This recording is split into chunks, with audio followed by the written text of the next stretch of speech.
2017 में हंसते बसते मुल्क को उजाड़ दिया गया। बिला वजह हमारी हुकूमत खत्म की गई। मुल्क खुशहाल और रुपया मजबूत हो रहा था। हमारे खिलाफ साजिश की क्या जरूरत थी? नवाज शरीफ का सियालकोट में वर्कर्स कन्वेंशन से खिताब, कहा वो आया नहीं था, लाया गया था। लाने वाले भी बराबर के जिम्मेदार हैं। अब भी सबक ना सीखा तो हमारी दास्तान भी ना रहेगी। दास्तानों में हमारे साथ जुल्म हुआ, लेकिन कभी मुल्क के खिलाफ कोई काम नहीं किया और ना ही करेंगे। बहुत भारी नुकसान हो चुका है, जिसकी तलाफी करना हमारा फर्ज है। मुल्क की असर नौ तामीर करेंगे।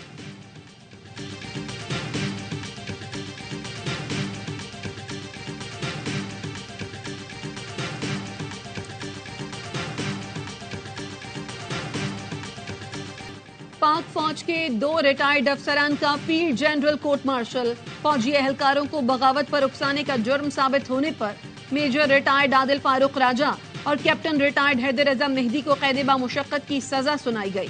आदिल फारूक राजा को 14 जबकि हैदर रजा मेहदी को 12 साल कैद बामुशक्कत सुनाई गई।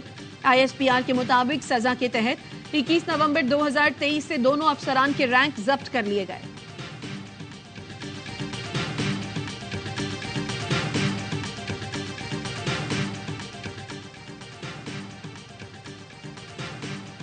कराची में खुले गटर ने एक और जान ले ली। मेमन कोट में 2 साल की मुस्कान खुले गटर में गिरकर जाँ बहक। चंद माह पहले भी इसी इलाके में एक बच्चा गटर में गिरकर जाँ बहक हुआ था। कराची के डिप्टी मेयर सलमान अब्दुल्ला मुराद का ताल्लुक भी इसी इलाके से है। मेयर कराची मुर्तजा बहाब कहते हैं, गटर के ढक्कन में मैंने तो चोरी नहीं किए, जिससे सवाल करना चाहिए उनसे करते रही। हम मजलूम मासूम ही नजर आते हैं। पीपल्स पार्टी आने वाली नस्लों का मुस्तकबिल महफूज बना रही है।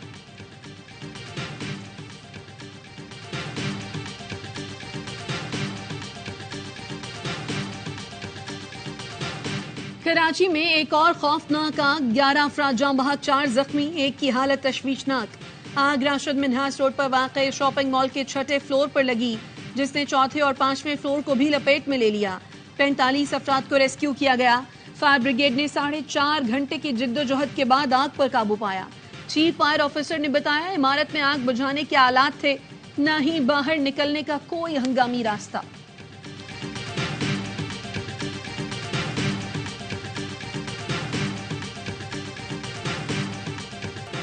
सदर मुमलिकत आरिफ अलवी को काम से रोकने और ओहदे से हटाने के लिए सुप्रीम कोर्ट में दरख्वास्त आए। दरख्वास्त गुजार ने मौक़िफ़ अपनाया। सदर ने गैर कानूनी तौर पर असम्बली तहलील की इख्तियारात का गलत तौर पर इस्तेमाल किया। आम इंतखाबात की तारीख देना सदर का काम था, लेकिन उन्होंने नहीं दी। आरिफ अलवी ने सदारती दफ्तर को PTI की सियासी सरगर्मियों के लिए वक्फ कर रखा है। सदर पूरे मुल्क का होता है, न कि सिर्फ एक सियासी जमात का। आईन कानून की खिलाफ वर्जी करने पर सदर के खिलाफ कार्रवाई की जाए। सदर के खिलाफ दरख्वास्त आइन के आर्टिकल 184 की शिक 3 के तहत दायर की गई है।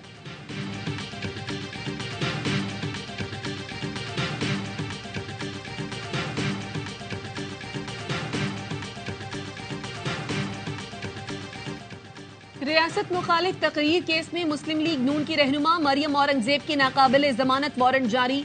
इंसदादे दहशतगर्दी कोर्ट लाहौर ने वारंट मरियम औरंगजेब की अदम पेशी के बायस जारी किए। अदम एतमाद से 2 माह पहले नून लीग से मुज़ाकरात में सब तय हुआ।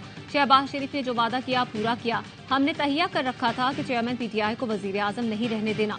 साबिक अपोजिशन लीडर राजा रियाज की ARY न्यूज से गुफ्तगू, कहा पता चला था हमें लॉजिस से उठाने की कोशिश होनी है, इसलिए सिंध हाउस चले गए। जब हमें नहीं उठाने दिया गया तो उसका मतलब था अदम एतमाद कामयाब हो जाएगी। नून लीग पंजाब में स्वीप कर रही है। इस तहकाम में पाकिस्तान पार्टी का वोटर नजर नहीं आ रहा। कौमी हुकूमत बनानी ही पड़ेगी। दहशतगर्दों के अलावा PTI वाले भी कौमी हुकूमत का हिस्सा होंगे। आसिफ जरदारी और बिलावल भुट्टो के बयान हल्के फुल्के हैं, संजीदा न लें।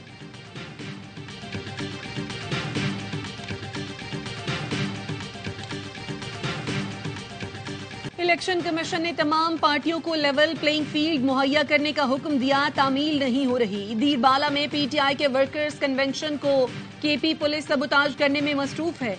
उमर अयूब कहते हैं, कारकुनों को वर्कर्स कन्वेंशन से रोका जा रहा है। क्या इलेक्शन कमीशन के अहकामात रद्दी की टोकरी में फेंके जाएंगे?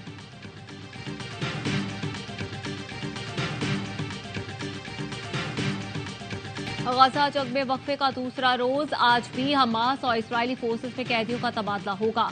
हमास 14 और इसराइल 42 कैदियों को रिहा करेगा। गुज़श्ता 13 इसराइलियों और 39 फलस्तीनियों को रिहा किया गया था। हमास का कहना है कि इसराइल तमाम फलस्तीनी कैदी रिहा करता है तो हम भी अपने तमाम इसराइली फौजियों को रिहा करने के लिए तैयार हैं। इसराइली वज़ीर आज़म ने कहा, यरगमालियों की रिहाई जंग का हदफ है।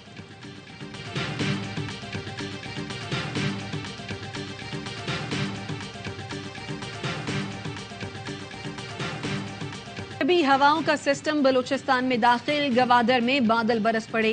तुर्बत और केच के बाज़ इलाकों में भी मूसलाधार बारिश, सर्दी की शिद्दत में इजाफा।